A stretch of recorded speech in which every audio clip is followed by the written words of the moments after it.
বেশিরভাগ ভক্তরা তাদের পছন্দের মহারাজের দৃষ্টি আকর্ষণের জন্য তাঁর পছন্দের ফল, মিষ্টি, বিভিন্ন উপঢৌকন দিয়ে থাকেন। সেই ক্ষেত্রে ঠাকুরের ব্যাপারটি থাকে গৌণ, অর্থাৎ ঠাকুরের মন্দিরে আসছেন ঠাকুরের জন্য না এনে তাঁর পছন্দের মহারাজের মনোযোগ আকর্ষণ করার জন্য আনছেন, যা আজও বিদ্যমান। যাকে কেন্দ্র করে মন্দির যার দয়ায় খাচ্ছে চলছে তার কোনো খবর নাই। যাকে আঞ্চলিক ভাষায় বলে মূল দেবতার পূজা নাই, সুবচনের ব্রত। ঠাকুরের ভাষায় নিজে শুতে জায়গা নাই, শঙ্করাকে ডাকে। আর দেওয়ার সময় মহারাজের কত প্রশংসা।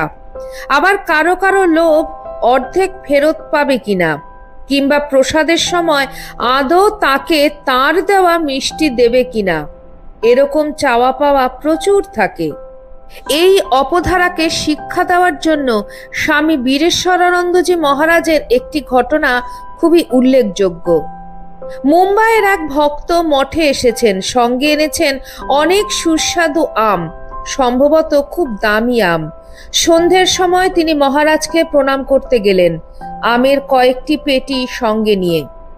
আমগুলি মহারাজের সামনে রেখে ভক্ত মহারাজকে প্রণাম করে বললেন, মহারাজ, মুম্বাই থেকে আপনার জন্য আম নিয়ে এসেছি, আপনি খাবেন।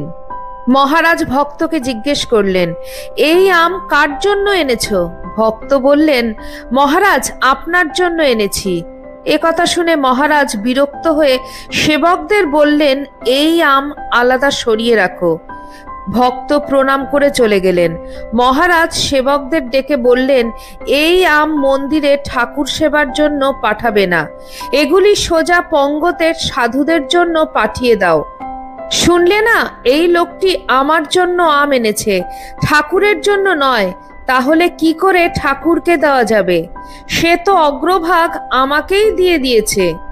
তোমরা তো জানো, কোনো জিনিসের অগ্রভাগ কাউকে দেওয়া হয়ে গেলে সে জিনিস ঠাকুরকে দেওয়া যায় না, তাই আমগুলি ঠাকুর সেবায় যাবে না।